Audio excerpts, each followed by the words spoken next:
ভাই, অনেক মুসল্লি আমাদেরকে বলে, হুজুর আপনার রাজনীতির কথা মসজিদে বলবেন না, রাজনীতি করবেন না। আচ্ছা ভাই বলেন তো, নবী করিম সাল্লা সাল্লাম কি রাজনীতি করেন নাই? নবী করিম সাল্লাল্লাহু আলাইহি সাল্লাম 10 বছর কোরআন দিয়ে রাষ্ট্র পরিচালনা করেছেন। হজরত ওমর রাদিয়াল্লাহু আনহু রাষ্ট্র পরিচালনা করেছেন।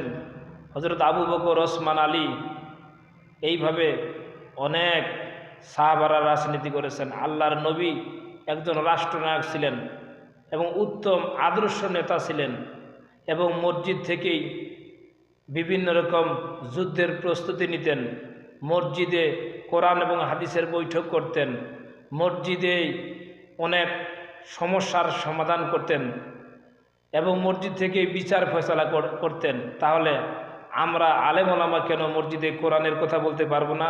কেন রাজনীতি করতে পারবো না? এটা কি মুসলিম রাষ্ট্র না হিন্দু রাষ্ট্র? অবশ্যই এটা মুসলিম রাষ্ট্র। এই দেশে কোরআনের কথা যদি বলা না যায়, তাহলে এর মতো দুর্ভাগ্য মুসলমান জাতি পোড়া কপাল আর কে হতে পারে? বলেন আপনারা।